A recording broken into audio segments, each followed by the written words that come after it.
Why do you choose to work with Alfa International member firms? Literally subject matter expertise and local market knowledge.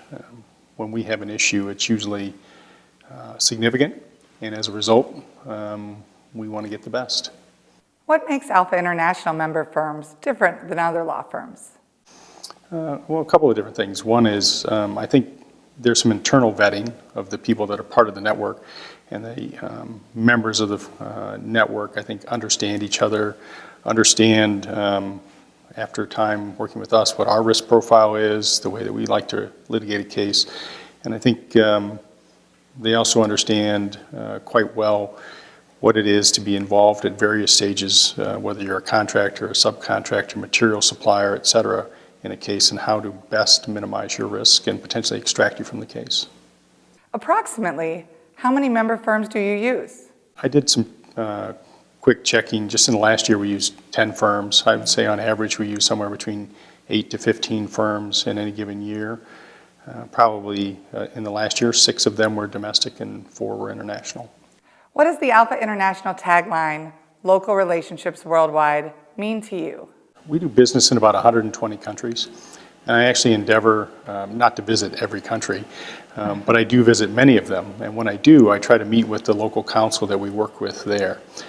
And to me, the relationship has to be local, and by that I mean the litigation system or the dispute resolution system or even the contracting system within a particular country is unique and different, and I can bring sort of, my extrinsic view to it, but I need to develop a relationship with that person who's going to represent us, and it has to be more than just phone and email. We are very much the same people, but very much different in our personalities and our cultures, etc. And the subject matter expertise is there, but the level of communication has to be local. What value do you find in attending Alfa International seminars?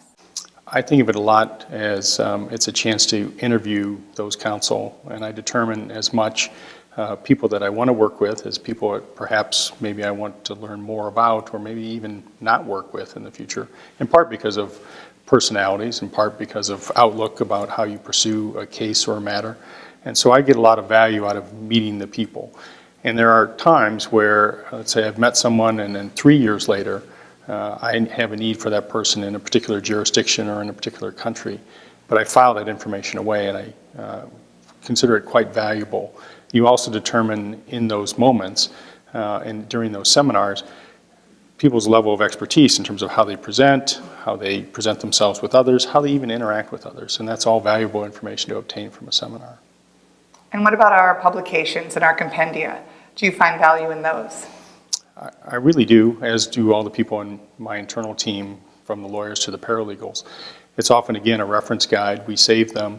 I don't know in a particular day that I have an issue in Kentucky, but 6 months later I find myself digging into one of the compendiums or one of the research publications to look up something that I remember reading or that I know that you have a local view on, and see if I can dive a little bit deeper. And that helps me get started on a lot of cases.